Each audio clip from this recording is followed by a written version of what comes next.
သားဖနှစ်ယောက်ရှိတယ်ဖေကြီးကသားကိုအင်မတန်ချစ်တယ်အဲ့ဒါနဲ့ငါသားမင်းအိမ်အောင်ပြုတော့အဖေကိုပြုစုလို့ကြွေးအောင်မယ်အိမ်အောင်ပြုသေးဘူးပေါ့အဲ့လိုပြောတဲ့အခါကျတော့မရဘူးဖေကြီးကဇွတ်တခါတည်းရွာထဲကအမျိုးသမီးတစ်ယောက်နဲ့သူ့သားကိုပေးစားတယ်အဲ့တော့အိမ်အောင်ကြသွားရောနောက်တော့သူတဖြည်းဖြည်းနဲ့ကြီးလာတဲ့အခါကျတော့ဒီအဖိုးကြီးကိုချွေးမကမကြည့်ဘူးမကြည့်ပြတော့ဘူးမကြည့်ပြတဲ့အခါကျတော့ဒီယောက်ျားကိုအမြဲတမ်းသူကတိုက်တယ်ပေါ့ဖေကြီးနဲ့သားရဲ့ကြားအောင်အဲ့လိုပြောပါများတော့တင်းငုတ်တောင်တိုက်ပါများရင်နေသေးတာကိုဟုတ်ရဲ့လားအဲ့ဒီတော့ဘာဖြစ်တုံးဆိုတော့ဖေးပေါ်မှာသားကလည်းအမြင်မကြည့်တော့အဲ့ဒါလိုနဲ့နေလာရင်းနဲ့သူတို့မှသားလေးတစ်ယောက်မွေးလာတယ်အဲ့ဒီသားလေးကလည်းနည်းနည်းတဖြည်းဖြည်းနဲ့ကြီးလာတဲ့အရွယ်ရောက်လာပြီပေါ့နော်9နှစ်သား10နှစ်သားလေးအရွယ်ရောက်လာတယ်အဲ့ဒီအချိန်မှာပဲအကြီးကျယ်ပေါက်ကွဲကြတယ်မိမဖြစ်တဲ့လူကရှင့်ဖေကိုအသေးသက်ရင်တတ်မတတ်ရင်ကျမဒီအင်အားဆင်းပဲဒါမျိုးဖြစ်လာတယ်အဲ့ဒါနဲ့သားကလည်းဘယ်လောက်ထိမိုက်တုံဆိုတော့ကဲအဲ့လိုဆိုရင်ငါအဖေကိုတတ်မယ်ဆိုရင်ဘယ်လိုတတ်ရမလို့တင်းချိုင်ကုန်းခေါ်သွားတဲ့တောထဲကိုခေါ်သွားတဲ့ဖေကြီးကလည်းပဲအိုကြီးဆိုတော့ဘာမှမလုပ်နိုင်တော့ဘူး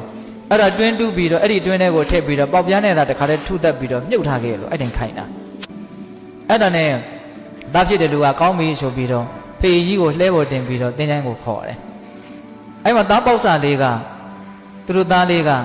အဖေနဲ့အမေနဲ့ကဒီသူ့အဖိုးကိုတတ်မယ်လို့တိုင်မင်းနေတာကိုသူကနားထောင်ပြီးချောင်းပြီးတော့နားထောင်တော့ကြားတယ်အဲ့ဒါနဲ့အဲ့ဒီသားလေးကပညာရှိတယ်ဉာဏ်ရှိတယ်ဒီတိုင်းဆိုရင်တော့ငါအဖေဟာအဖေတတ်တဲ့ကံကြီးထိုက်ပြီးတော့အကြီးအကျယ်ဒုက္ခရောက်မှာပဲမဖြစ်စေရဘူးငါတားဆီးမယ်ဒါပေမဲ့ဒီတိုင်းငါတားရင်တော့ငါအားနဲ့လည်းရမှာမဟုတ်ဘူးအကြောင်းဥပေတမီနဲ့ငါတားမယ်ဆိုပြီးတော့အဖေကျုပ်လည်းလိုက်မယ်ဘယ်လုံးမတားလို့မရဘူးအဲ့ဒါလှဲပေါ်သူကလိုက်သွားတယ်အဲ့ကလေးကအဲ့ဒါဒီယောက်ျားကဒီသားကလည်းကောင်းပြီဆိုသူ့သားကိုခေါ်ပြီးတော့ဟိုမြေဖို့သားဖ3ယောက်ပေါ့လေသွားကြတာအဲ့ဒါနဲ့ဖေကြီးမြင်ပါဆိုလို့ဖေကြီးကိုလှဲပေါ်တင်လှဲချွတ်ပြီးတော့တခါတည်းတွင်းကြီးတူးတယ်တွင်းတူးတဲ့အခါကျတော့သားကမေးတယ်အဖေဒီတွင်းကဘာလို့မလို့တော့ဖို့ငါအဖေကိုမြုပ်မလို့ကွာအဲ့လိုပြောတဲ့အခါကျတော့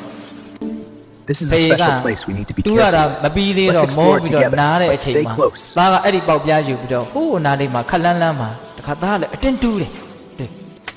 တူးတဲ့အခါကျတော့ငါသားမင်းဘာလို့မလို့အဲ့တွင်တူးတာတော့ကျွန်တော်လည်းအဖေလမ်းစဉ်လိုက်ရမယ်အဖေကအဖေရဲ့အဖေကိုမြုပ်တယ်လို့ကျွန်တော်ကလည်းအဖေကိုမြုပ်ဖို့အတွက်ဒီတွင်ကိုတူးတာဒီတဲ့စဉ်းစားတော့ဟုတ်ရဲ့လားဘာလဲသူ့အဖေမြုပ်ဖို့သူကတူးတယ်လို့သူ့သားကလည်းသူ့ကိုမြုပ်ဖို့တွင်တူးတာအဲ့ဒီချက်မှသူတော်တော်လန့်သွားခမင်းဘာတွေပြောတာတော့ပေါ့ဟုတ်တယ်လေခမင်းလည်းခမင်းအဖေကိုခမင်းမှုတ်ကျုပ်လည်းကျုပ်ဖေကိုကျုပ်မြုပ်အဲ့လိုပြောတော့မှသူတော်တော်ထိတ်လန့်သွားတယ်ငါသားဒါမလုပ်ကောင်းဘူးခမင်းအဲ့လိုပြောသလားပေါ့တကယ်တမ်းငါကျုပ်ကဒါတွေကိုတကယ်လှုပ်ချင်လို့မို့တကယ်စိတ်ကူးရှိတာမဟုတ်အဖေကိုစဉ်းစားမိအောင်လို့ပြောတာကိုယ့်ပေါ်မှာကျေးဇူးကြီးလာတဲ့အဖေကို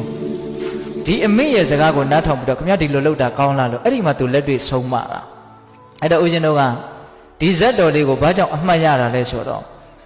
ကို့အဖေကိုမြုပ်ဖို့ကြိုးစားတော့ကို့သားတွေကလည်းကို့ကိုပြန်ပြီးတော့မြုပ်ဖို့ကြိုးစားကြတာပဲဒီဥပမာတူစွာပဲဟုတ်ရလားခုလူတွေက